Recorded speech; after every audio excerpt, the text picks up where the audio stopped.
va a tocar desarrollar con ustedes toda la parte del capítulo de fisiología renal. La primera clase, como ya ustedes tienen en el syllabus, es medio interno, ¿no es cierto? Así que no perdemos el tiempo y vamos. Lo primero que tenemos que recordar, ¿qué cosa es medio interno? ¿Por qué hablamos tanto de este término? El medio interno es todo el sistema donde están los elementos que van a nutrir a las células. Ese es el medio interno, o sea, es el medio que baña a toda la célula, y en este medio se van a encontrar los nutrientes, los electrolitos, todo eso para que la célula viva, ¿no es cierto? Y también es el lugar donde las células van a arrojar los productos de desecho. Ese es el medio interno. Por lo tanto, el medio interno no viene a ser otro que el líquido extracelular. Y luego hablamos de homeostasis. La homeostasis, ¿qué quiere decir? Mantener el equilibrio, mantener la estabilidad. Entonces, la homeostasis del medio interno es el equilibrio de este medio que baña a la célula y donde van a producirse una serie de procesos para hacer que el organismo, la célula, los tejidos vivan. Tenemos ahí que la homeostasis es el conjunto de fenómenos de autorregulación que van a llevar al mantenimiento de la constancia ya. Eso mismo es estado estable. Lo describió, fue un concepto elaborado por el fisiólogo Walter Bradford entre 1871 y 1945. Por lo tanto, ¿por qué hablamos de esto? Porque la homeostasis depende del medio interno. Si el medio interno está bien, la homeostasis está estable, todo está bien. Cuando se altera esa homeostasis, el equilibrio, obviamente va a haber cambios. Y pueden ser problemas desde cosas simples hasta problemas más delicados, ¿no? Cuando hablamos del riñón, vamos a tener que la principal vía de eliminación de todos los productos de desecho es la orina. Que eso es el capítulo que vamos a ver conforme vamos desarrollando, es finalmente qué pasa con todo lo que hace el riñón a nivel sistémico. Muy bien. Y lo otro que va a ser importante es que este medio, este líquido extracelular, este medio interno, es el que mantiene la comunicación entre los tejidos internos y el medio ambiente. O sea, es muy importante. Por eso es que se empieza este capítulo hablando del medio interno. Y para nosotros que hemos decidido ser médicos, es como un eje principal de nuestra tarea, de nuestro ejercicio y de nuestro aprendizaje. Entonces es importante que tengamos en cuenta al medio interno siempre, porque ya saben lo que es. ¿No es cierto? Es lo que da los nutrientes, es lo que da la vida para la misma célula. Muy bien. Esto es un poco una gráfica para mostrarles. Uy, pasó. Ahí está. Nada, no quiere. Vamos atrás. Ahí está. El puntero no quiere, cuando lo presiono se va para otro lado. Voy a ver si puedo hacerlo acá. Muy bien. Tenemos este gráfico que va a describir lo que es el agua intracelular. Como ven en el pie, en este pastel, es la porción más grande. El líquido intersticial, que es 17 más o menos litros. El líquido intravascular, 4.3%. Y otros líquidos como el transcelular es el 2%. Y el líquido linfático 2%, ¿no? Si lo vemos en el gráfico superior como acá, vemos a nivel intracelular 35%, en el intersticial el 17%, en el intravascular, según algunas literaturas, 4.4 a 5%, y tenemos el otro líquido que está, el líquido linfático 2%, ¿no?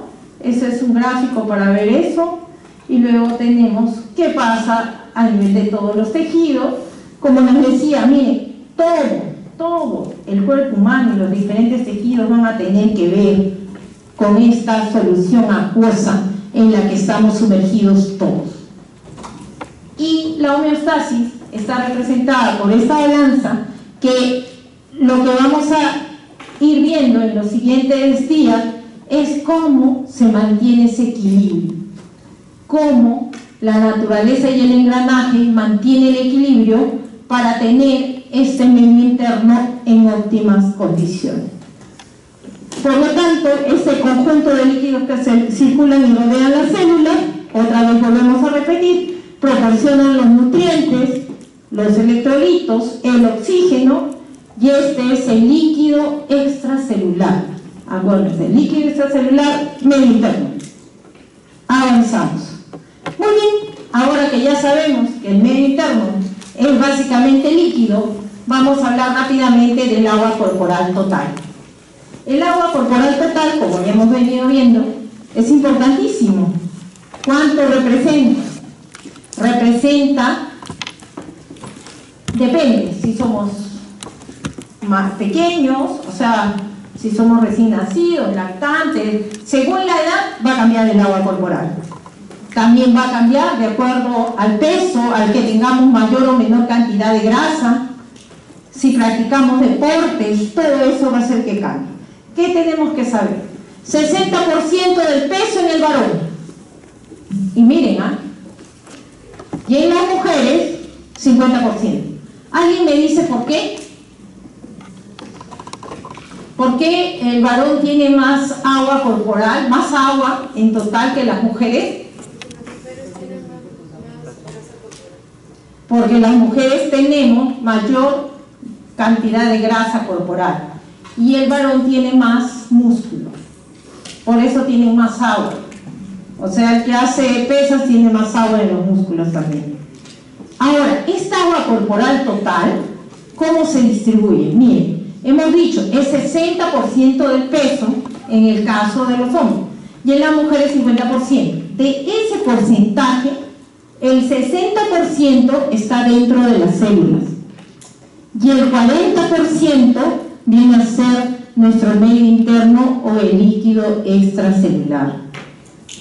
Visto de otra manera, por eso quiero que me escuchen y que lo entiendan.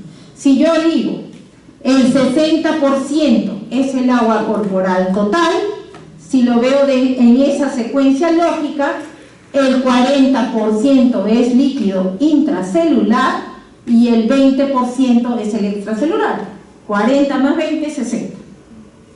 Entonces, depende cómo lo veamos. Pero se los digo porque las preguntas vienen en esos enredos de porcentajes a veces. Y tienen que saberlo. Muy bien, factores que modifican el agua corporal total, ya lo veníamos diciendo. La edad, los más pequeños tienen más cantidad de agua y los más ancianos menor porcentaje de agua. El sexo ya lo vimos, la cantidad de grasa lo deducimos, los gorditos tienen menos cantidad de agua porque tienen más grasa, que es la misma secuencia que la mujer, y en el embarazo hay más agua porque hay dos sistemas circulando, ¿no? El del bebé y el de la mamá. Es un estado donde hay mayor cantidad de agua. Muy bien, ahí más o menos los porcentajes.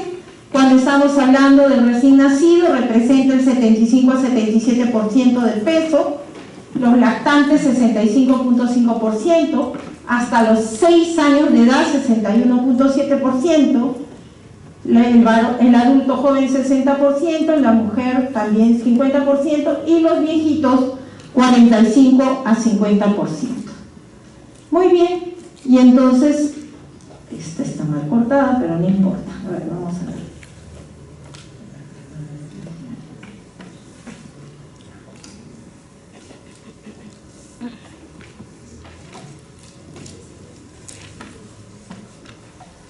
Ya no la puedo construir, sí, un ratito, no voy a demorar.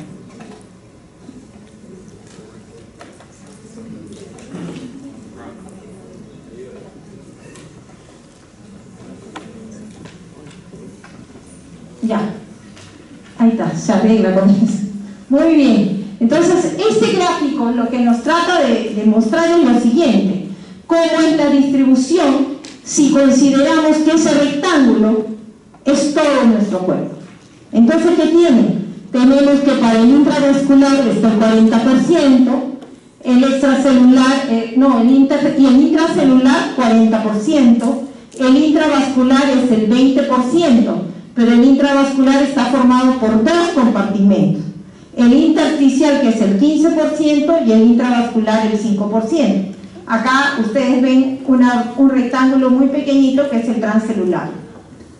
Ahora, el agua no está sola, nunca está sola. Al ser el medio interno, el agua va a tener equilibrios solutos. Por un lado tenemos los cationes, entonces ya vamos conociendo. El catión más importante del extracelular es el sodio, como está acá.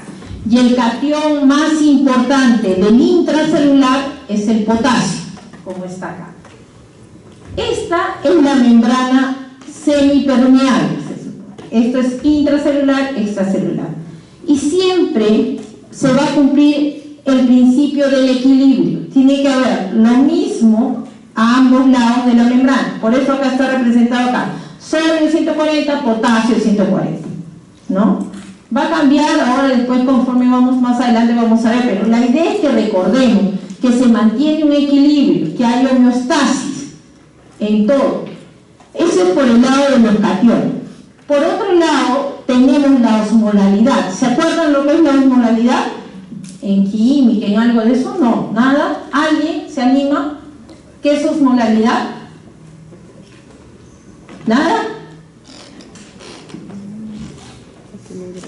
Bueno, la osmolalidad viene a ser la concentración de solutos en un determinado volumen. Generalmente se usa como medida 1 kilo de agua, o se va a llamar osmolaridad cuando es número de solutos en 1 litro de agua. La diferencia está en esa. Los nombres cambian si hablamos de 1 kilo de agua o de 1 litro de agua, nada más, pero es lo mismo, número de solutos en ese, y eso va a dar la osmolaridad.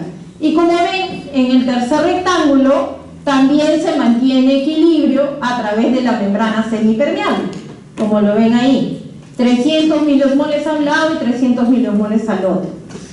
Pero también existen otras fuerzas que puedan regir y que van a ocasionar el movimiento del agua.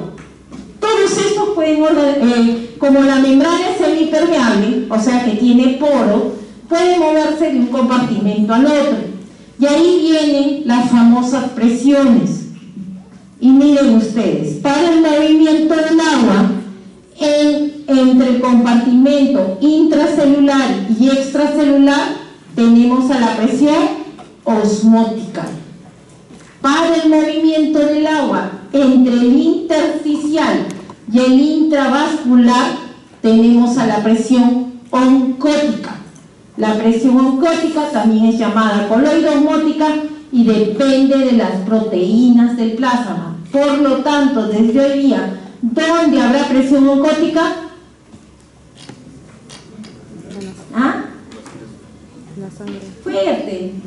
Si nos equivocamos, nos corregimos, no hay problema. ¿Ah? En el plasma. ¡Fuerte! Oh, yo estoy sordo, no se escucha. ¿En qué compartimento estaría? ¿Dónde están las proteínas?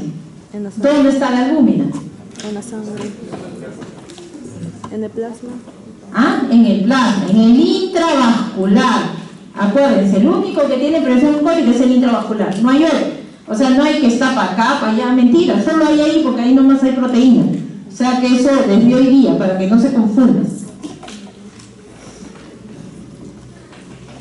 Muy bien, y acá es otra, porque todas estas fuerzas tienen su aplicación en lo que es la fisiología.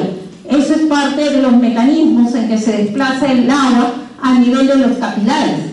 ¿Se acuerdan? De los capilares sanguíneos tenemos el agua arterial, la vénula y el verde son los linfáticos. Y como ven ustedes ahí, va a jugar lo mismo. La presión hidrostática, la presión oncótica, todo eso como vamos a revisar. Eso es para que recuerden dónde puede ser aplicado. En otra clase vamos a ver las fuerzas que se mueven. ¿Ya? Muy bien.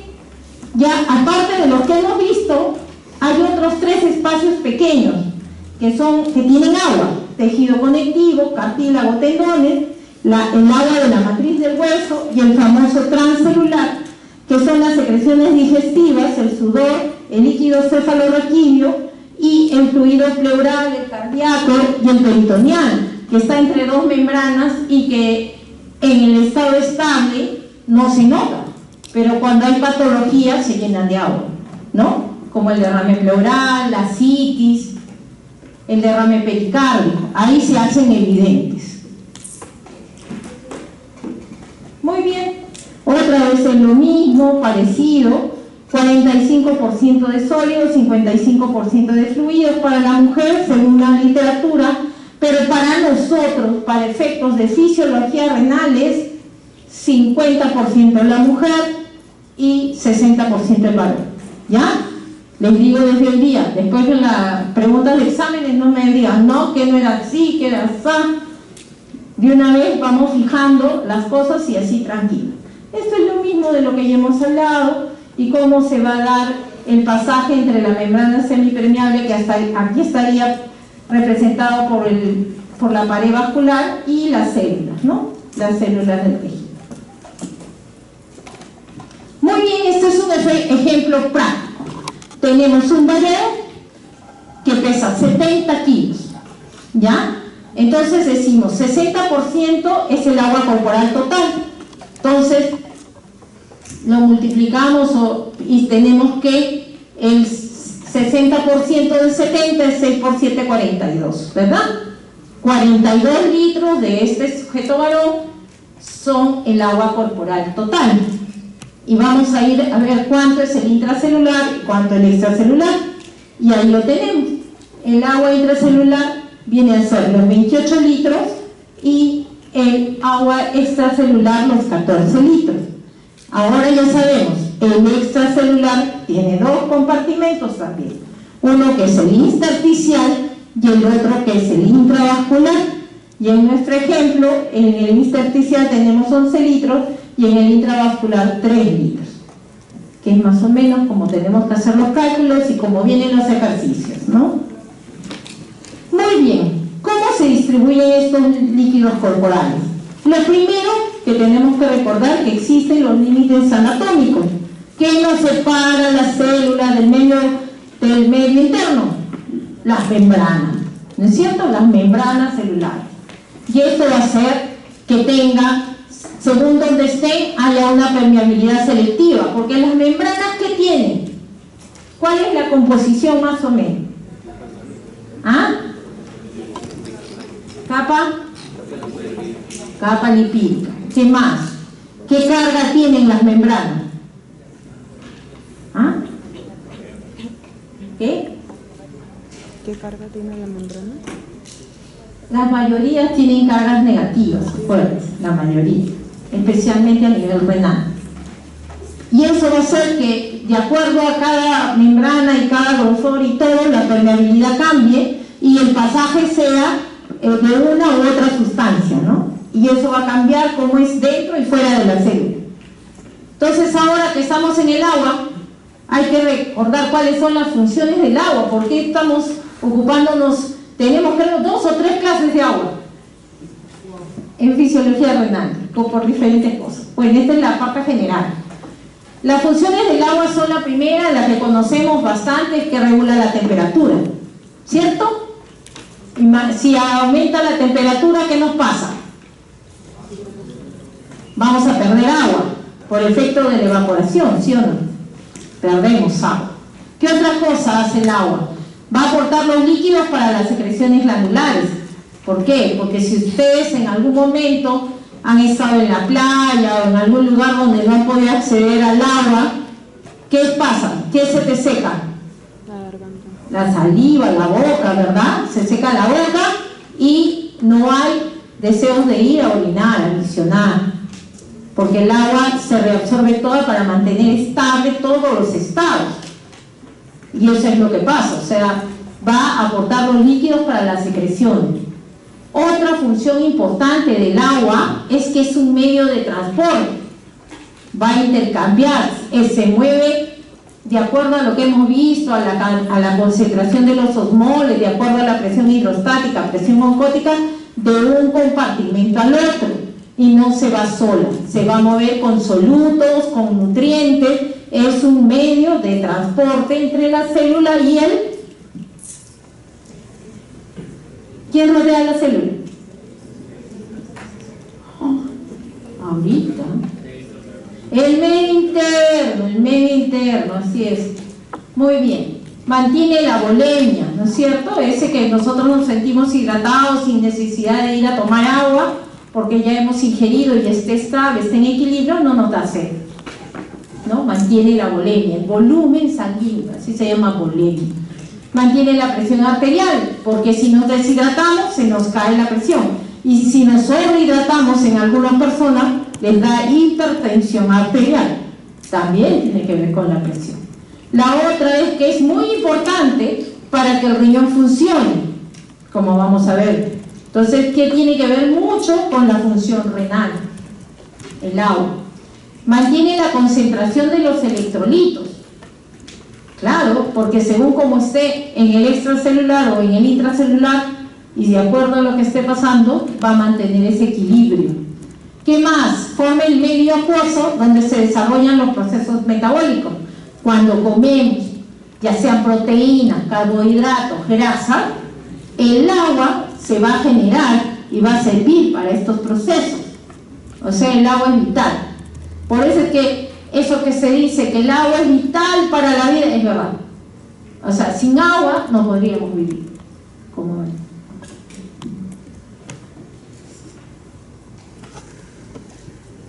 Muy bien. Entonces, esto es un poco para recordar ya a otro nivel cómo es los compartimentos. Por este lado tenemos el intravascular y acá el extracelular y la membrana, ¿no? La membrana semipermeable, como la membrana es que va a producirse las cargas de un lado al otro. Miren, en este lado solo tenemos cloruro de sodio y algo de potasio, y hacia ese otro lado tenemos algo de proteínas, tenemos al sodio, al fosfato y al potasio. Por lo tanto, este es el intracelular, harto en potasio, intracelular, harto en sodio, extracelular. ¿Quién lo separa? La membrana de la célula. Aquí está.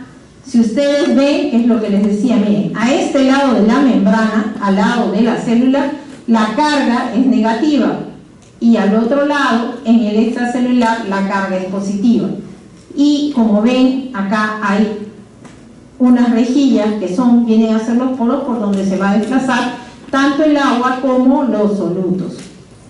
Y esto es porque para hoy día nos piden también cómo es la composición de los diferentes líquidos que conforman nuestro organismo. Y tenemos por un lado el plasma, que es en la primera columna, el líquido intersticial y el líquido intracelular. Y entonces vemos, si vemos cationes, el plasma y el líquido intersticial son el extracelular, o sea, esto es el extracelular. El catión más abundante, el sodio, y en menor cantidad potasio, calcio, magnesio. Si hablamos de los aniones, hay dos bien importantes en el extracelular, que son el cloro y el bicarbonato. También hay un poquito de fosfatos, sulfatos, ácidos orgánicos, y lo más importante, solo en el intravascular o en el plasma tenemos a las proteínas. Las proteínas son un anión, tienen carga negativa, por eso se llama anión. El líquido intersticial casi no tiene proteínas, salvo que logre pasar a través del capilar, lo cual es una cantidad mínima. Entonces ahí su gran composición será cloro y bicarbonato, básicamente. ¿Ven la columna? Cloro y bicarbonato. Y también un poco de parecido, igual mantienen equilibrio. Y ahora vamos al intracelular, que es bien diferente. En el intracelular miren ustedes lo que es el sodio. Muy pequeña cantidad, ¿sí o no? 35.000 equivalentes más o menos. Y tenemos el gran catión, es el potasio. Y también tenemos un poquito de calcio y de magnesio, ¿no? Ahí ustedes ven. Ahora vamos a ver los aniones. El anión bicarbonato es importante, pero no tanto. El anión cloro también. Pero miren, los dos juntos solo representan esta porción. Los más importantes aniones son el fosfato, el sulfato y las proteínas intracelulares. ¿Se dan cuenta? Aquí, dentro. Pero acuérdense que las proteínas que están ahí están formando tejidos, no juegan para la presión oncótica. Muy bien, entonces si vemos las cantidades que tenemos para el extracelular, cationes: sodio más o menos 142, potasio 4, 1000 equivalentes por litro, calcio 2.5, magnesio 1.5. El líquido intersticial tiene un poquitito más de sodio, 144, potasio igual y todo lo demás igual. Siempre hay una ligera variación que no logra ser significativa para todo lo que va a hacer luego. Los aniones, como hemos visto, acá tenemos el más importante en el plasma, es el bicarbonato, y tenemos que en el intersticial está, y estos son las composiciones del plasma y el líquido intersticial, como ven acá. Esto es miligramos por decilitros y esto es 1000 equivalentes por litro.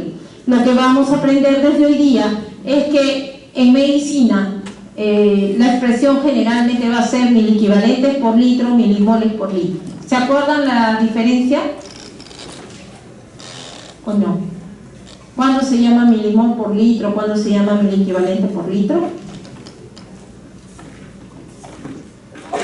Miren, para que sepan, el sodio, el cloro, el bicarbonato es sinónimo hablar 1000 equivalente igual que milimol. ¿Por qué? ¿Saben? Han hecho química en el colegio, ya se olvidaron del colegio. ¿Se acuerdan eso? ¿Alguien se acuerda? ¿Por qué es lo mismo? Tiene que ver con la valencia. ¿Se acuerdan qué era la valencia? Eso sí, de repente todavía se acuerdan alguno. ¿Ah? ¡Fuerte! Habla para él solo y no le escucho.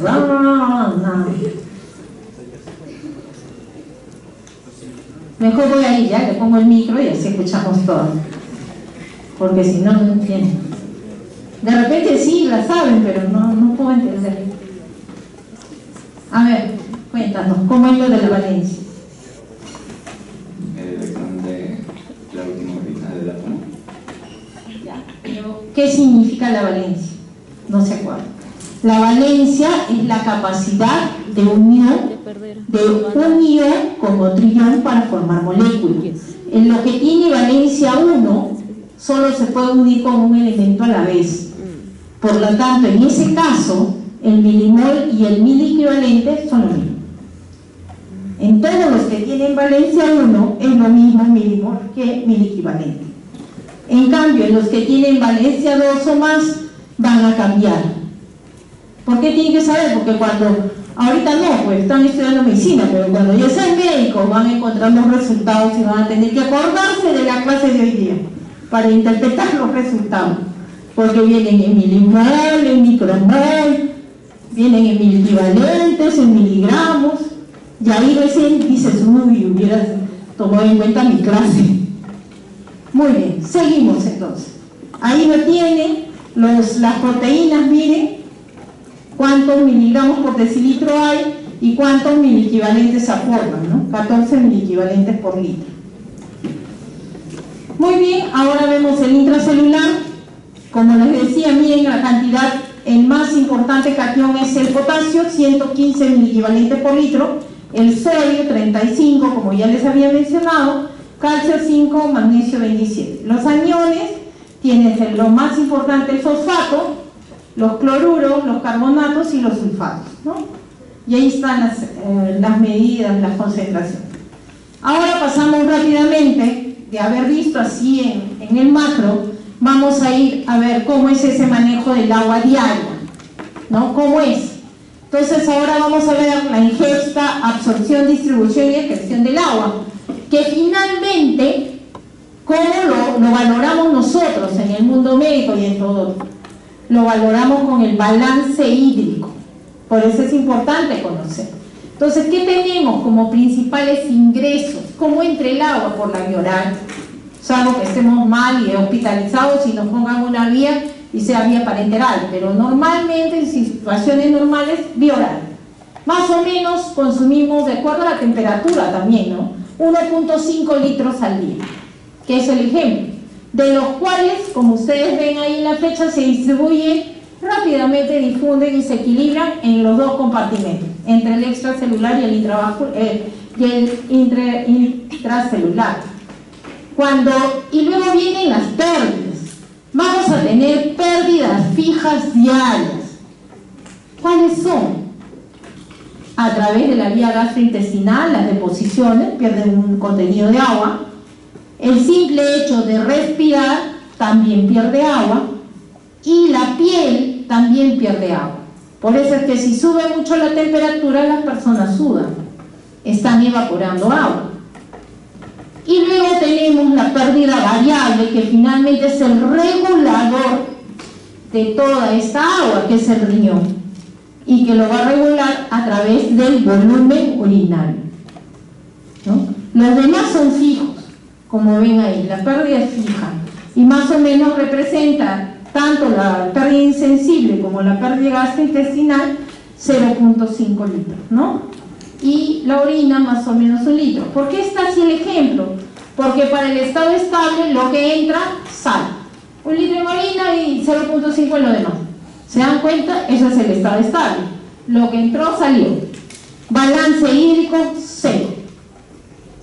Pero ese es en el mundo ideal. El mundo ideal a veces no está igual que en todo. Entonces vamos a reconocer desde hoy día qué elementos entran en el balance hídrico. Tenemos los ingresos, los egresos, ¿no? Es como los libros contables, también el dinero en una empresa, cuánto entra, cuánto sale, cuánto queda, ¿no? ¿Y qué tenemos en relación a ello? Si el balance hídrico es lo que entró, salió, es 0. Si tenemos que si hubo retención, o sea, salió menos de lo que entró, se llama retención. Y si sale más de lo que entró, se llama deshidratación o balance hídrico negativo, le llaman. Positivo si se queda y negativo si pierde. ¿Y ahora qué tenemos? Ingresos, vía oral. Vía oral es cuando nosotros accedemos libremente para tomar los líquidos. Luego tenemos la vía enteral. La vía enteral le llamamos así cuando le colocamos una sonda nasogástrica o una sonda duodenal o una yeyuno o una yeyuno, hacemos yeyunostomía para colocar una sonda especial para darle de comer al paciente porque no puede usar la vía oral, o la vía parenteral, que es la que usamos a través de la vena, ¿no es cierto? Ese es. Y tenemos el agua endógena. ¿Qué será eso? ¿Alguien ha escuchado antes eso? También se llama agua metabólica, agua de oxidación o agua endógena. Tiene esos 3 nombres. ¿Nada?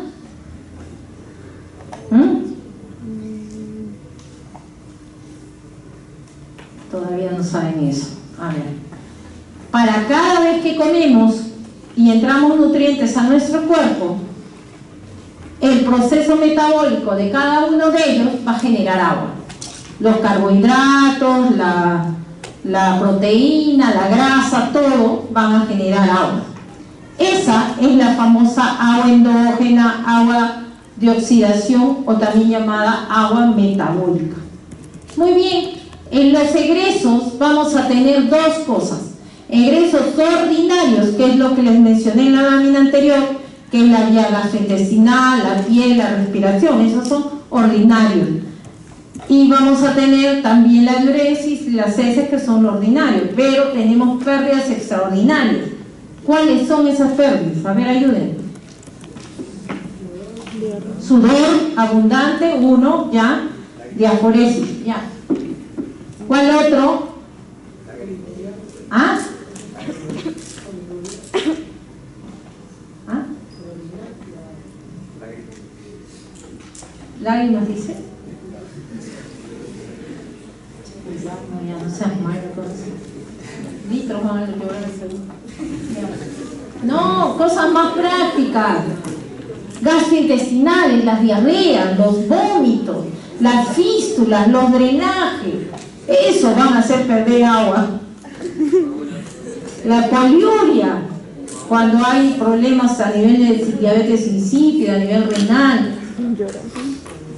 Esas son pérdidas extraordinarias. Si ustedes piensan, así como dijeron el sudor, en estado patológico la diaforesis, la fiebre va a hacer perder agua, te va a deshidratar si no repone, por el aumento de la temperatura. ¿Se acuerdan que dijimos la temperatura sube? Ya va a perder.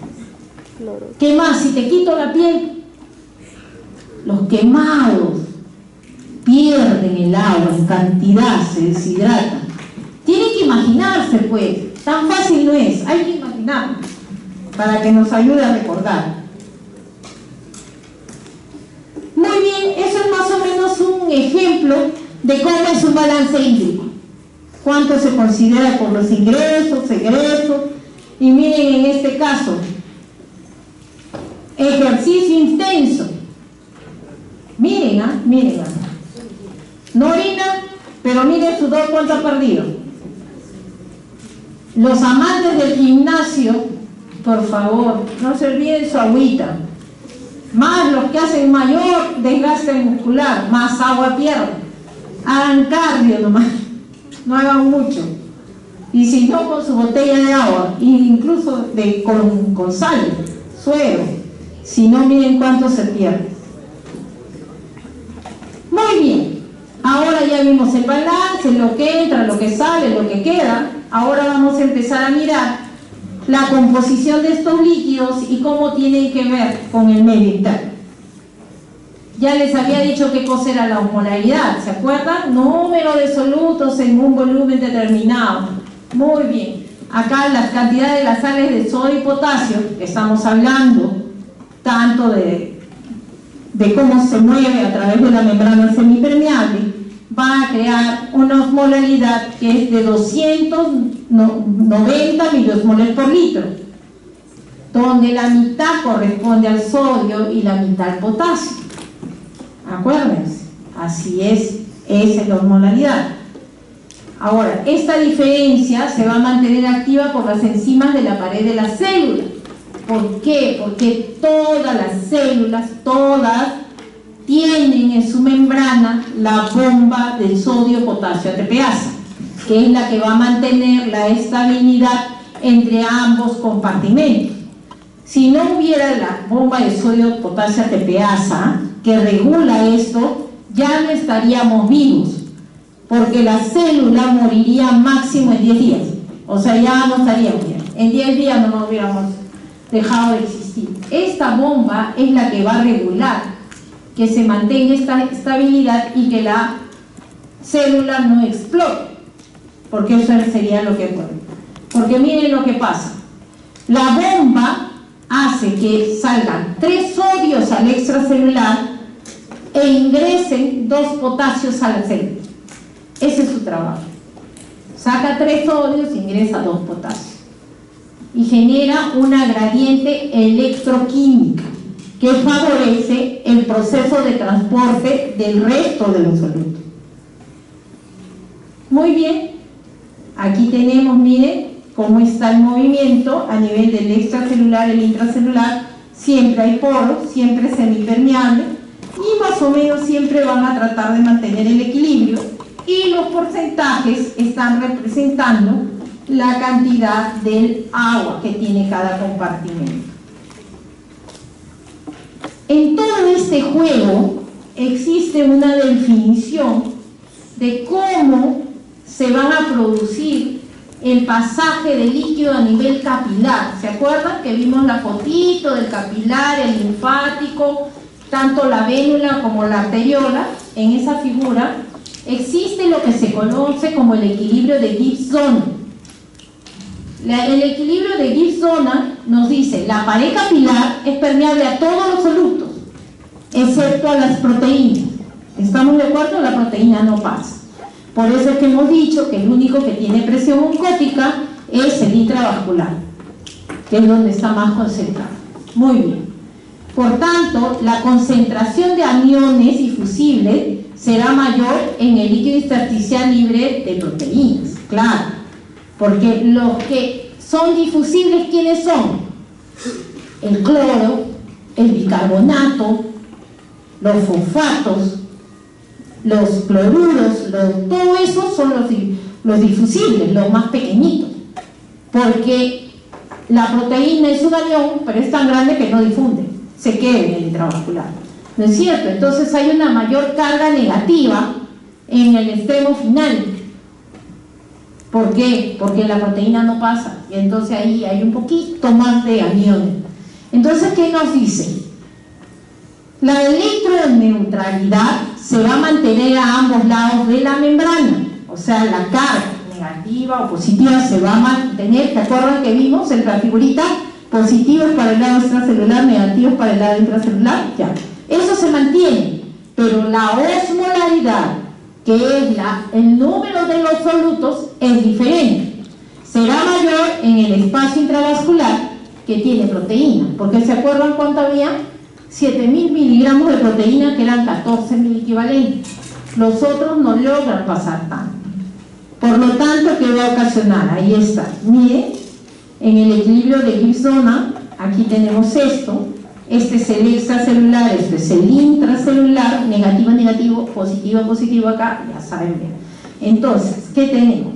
Que para el caso de las cargas positivas, la mayoría, como este lado tiene su proteína que está dentro de los tejidos de la célula, no va a salir, entonces va a jalar un poquito más de carga positiva.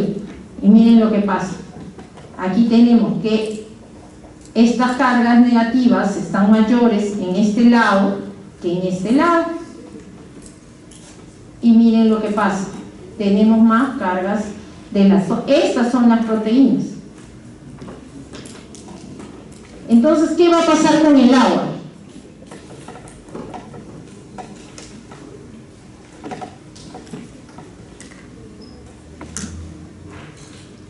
¿Qué va a pasar con el agua?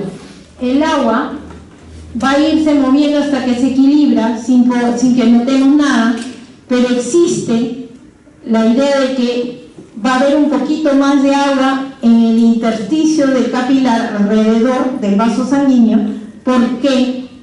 ¿Qué hace la proteína? La proteína es como si fuera un tapón, como que si tapara los huequitos para que salga el agua.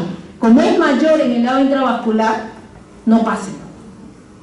Entonces hay un poquito más de agua en el intersticial, eso es lo que nos dice. Pero tiene unas leyes, bien, para entender mejor. Leyes del equilibrio de Gibbs-Dona.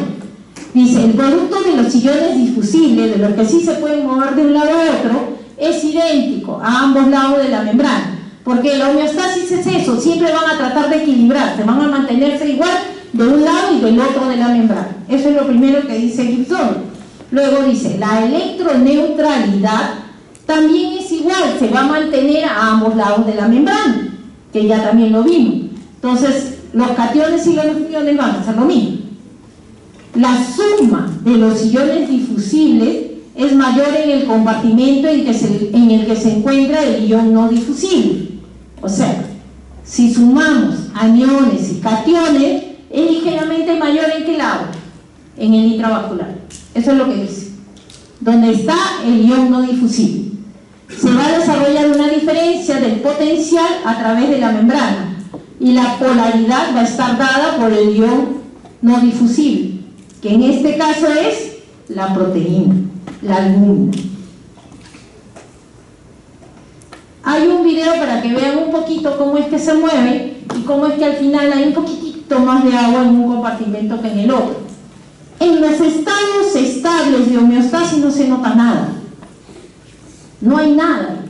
El problema es cuando hay patología, por decir, cuando perdemos las proteínas, síndrome nefrótico, o cuando hay cirrosis hepática, que no es capaz de producir el hígado. Entonces ahí baja la concentración de proteínas en el plasma y vamos a ver cómo el agua va a moverse de diferente manera a la que estamos conversando ahora, generando edemas, hinchazón.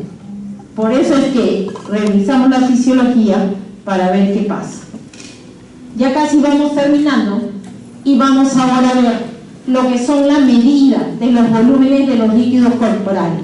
¿Se puede o no se puede medir? Ahora con diferentes marcadores y con la impedancia podríamos medir los compartimentos o podríamos calcularlos, porque como ya sabemos 60% del peso corporal, pero existen, medir directamente es invasivo, tendríamos que poner electrodos de masa y todo, y complicado.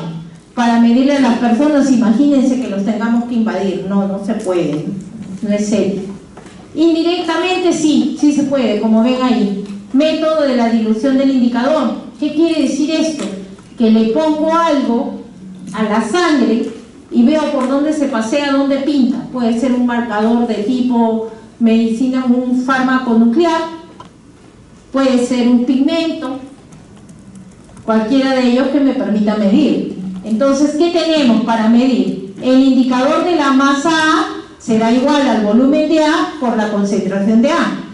El indicador de la masa B será el volumen de B por la concentración de B. Por lo tanto, volumen B es igual al indicador de la masa B entre la concentración de B. Y volumen B es igual a volumen A por concentración de A entre concentración de B. Eso es lo que te dice, en el agua que tienes y en la sustancia que le pones, uno será A y el otro será B. Pero ese es un principio para... ya, ahí está. Tengo acá por el color, podría ser la inulina, se la pongo y ¿qué voy a ver? ¿Cuánto se ha pintado con inulina? ¿No es cierto? Para ver qué ha pasado. Entonces tengo, esta es la masa A, la masa B. ¿Y qué pasa cuando ya está todo en la masa B? Indicador de la masa B entre concentración del B, como está acá, ¿no? Ahora, ¿cuáles son los indicadores? ¿Cómo escogemos? ¿Por qué se escogieron estas sustancias para medir? Lo más importante es que no sean tóxicos, que no le vayan a producir daño a la persona, que se distribuyan uniformemente, o sea, que pasen libremente la membrana semipermeable de un compartimento al otro. Eso te va a permitir medir. Que no ejerzan efecto por sí mismo en la distribución del agua y los sustratos del organismo. Eso significa que no se deben quedar en un compartimento. Tienen que difundir libremente y estar en equilibrio en ambos lados. No ser cambiados por el organismo, que el organismo no le vaya a adicionar, metabolizar o fraccionar, o conocer la cantidad cambiada. Que sea fácil de medir. Entonces, ¿qué se van a usar? Indicadores que pueden medirse por métodos colorimétricos, o sea, por color, por radioactividad o inmunofluorescencia, que los podemos marcar y luego los podemos buscar y medir. Esas son las características. Y aquí les voy a presentar un listado de los que son. Ahí están, miren. Si quieren medir agua corporal total, los indicadores es agua tritiada, deuterio y ampicilina. Para el extracelular, sodio, cloro, iotalamato, radioactivo, tiosulfato o inulina. Para líquido intracelular, calculado. No se mide directo. Se va a disminuir agua corporal total menos el volumen extracelular que lo puedo medir y infiero que la diferencia es el intracelular. El volumen plasmático, claro que se puede medir, porque ¿cuál es el que solo se queda ahí? La albúmina. Pues. Si le pongo una albúmina marcada con radioactividad, lo puedo seguir. ¿Qué es lo que hacen? Miren, albúmina marcada con yodo radioactivo o el azul de Evans, que no difunde, se queda en el intravascular. El volumen de líquido intersticial se calcula. Imagínense que pudiéramos medir el líquido que está al final de los capilares. No se puede, también se calcula. El extracelular menos el volumen del plasma. Y el volumen sanguíneo con el hematocrito y el volumen del plasma. Ahí está. Es el volumen sanguíneo, el volumen plasmático entre 1 menos el hematocrito. O sea, el plasma libre de glóbulos rojos. Eso es lo que medimos el volumen. Muy bien. Y esto es un poco de lo que conversábamos en antes, que los solutos pueden ser medidos por miligramos por decilitros, por milimoles por litros, miliequivalentes por litros, miliomoles por litro, ¿no? Y miren, 2.3 miligramos por litro. Es que, ¿cuánto es el peso molecular del sodio? Tabla periódica de los elementos. ¿Ah? 23. ¿Cuánto es el peso molecular del cloro? 35.5. La molécula de cloruro de sodio, porque está ahí, pues están mirando, ya, si quieren están mirando. ¿Cuánto pesa la molécula? Ahí está también. 58.5 gramos. Esa es una molécula. Que va a generar que, si es una mol, ¿cuántos milimoles tendrá? mol de cloruro de sodio pesa 58.5 gramos. ¿Cuántos milimoles tiene? Ahí está eso. ¿Ah? ¿Cuántos milimoles hay en una mol?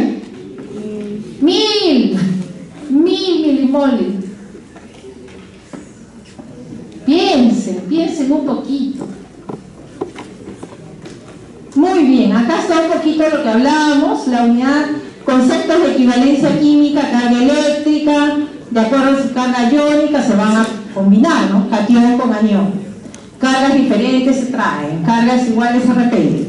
La equivalencia, la capacidad de la combinación del ion, entonces depende, ¿no? El equivalente es la cantidad en gramos de cualquier elemento capaz de combinarse o reemplazarse a un átomo gramo de ion hidrógeno. Por eso es que con uno se cataloga. 23 gramos de sodio son equivalentes a 35.5 gramos de cloro. Y también el cloro es equivalente a 39 gramos de potasio. ¿Por qué? Porque solo se puede unir con un elemento a la vez y su valencia es 1. Cuando hay dos valencias, como en el caso del calcio, y su peso atómico es de 40, el peso equivalente es la mitad del peso atómico. ¿Por qué? Porque se va a unir con 2. Y por lo tanto la valencia será solo con un elemento, ¿no? Y así es como se va. Ahí está cómo es, qué se hace, cómo se calcula. Eso ya les dejo para que... Y rápidamente hemos acabado la clase. Saquen la hojita que vamos a hacer ahorita y que me van a entregar. Rapidito. Es una cosa sencilla. Si han estado atentos, ya van a saber. Rápido. Pongan la fecha, su nombre y resuelvan lo siguiente. Rapidito. Mujer de 60 kilos. Calcule usted el agua corporal total, el agua de líquido intracelular y el extracelular. Nada más. Nada más. 3 respuestas, no más. Rápido. Ya. Fecha, nombre, mujer de 60 kilos.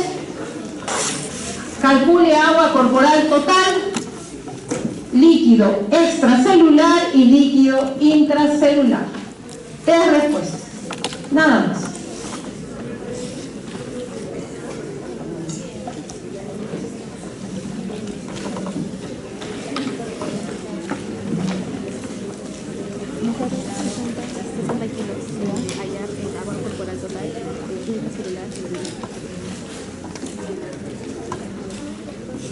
Gracias.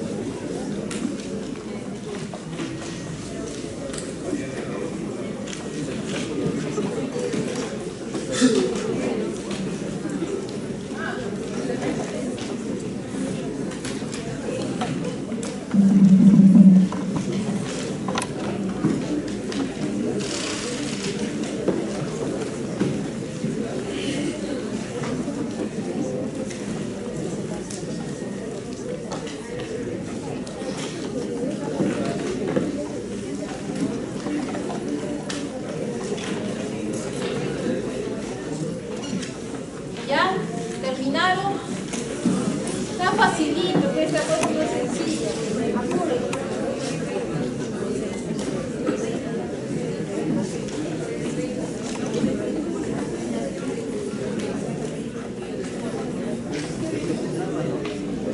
Fácil, chicos, es una cosa simple. Ya ven, ya acabamos, compañeros.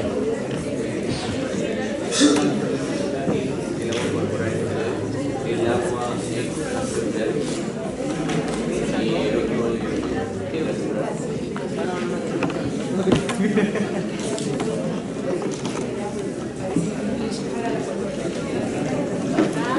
es 30 litros, dice.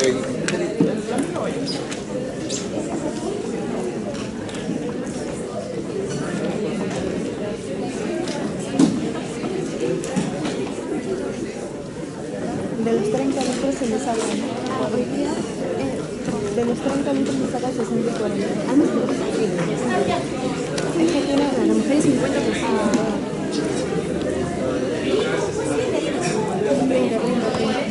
30%.